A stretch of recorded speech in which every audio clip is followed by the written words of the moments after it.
ایک بچی کہتی ہے کہ میں اپنے ساس سسر کے ساتھ رہتی تھی یہاں اور شوہر باہر تھے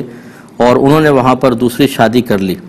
تو اب یہ ناراض ہو کر اپنے میکے واپس آ گئی ہیں اور ساس سسر بوڑھے ہیں، تو وہ ساس سسر اللہ کا واسطہ دیتے ہیں کہ تم ہمارے پاس آ جاؤ، یہاں رہو، شوہر باہر ہے۔ تو اگر لڑکی نہ جائے تو کیا گناہ گار ہوگی؟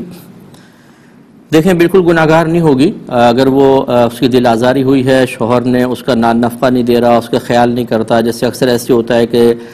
دوسری شادی کرنے کے بعد بعض اوقات کسی ایک وائف کو بالکل ہی چھوڑ دیا جاتا ہے اور لڑکی اس پہ ڈسہارٹ ہو کے اپنے میکے واپس آ جاتی ہے، تو اس میں شرعاً کوئی حرج نہیں ہے۔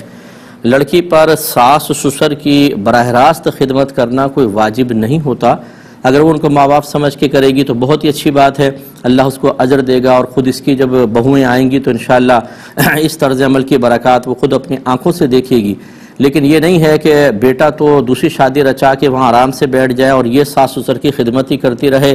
اور اس کے حقوق ادا نہ ہوں، اور پھر وہ اس کو فورس کرتے رہیں کہ نہیں تم ہمارے پاس رہ کر ہی یہاں پر زندگی گزارو۔ یہ زبردستی نہیں کی جا سکتی، بچی خود آ کر اگر رہنا چاہے تو بہت اچھی بات ہے، نہ رہے تو کوئی اس پر گناہ وبال نہیں ہے۔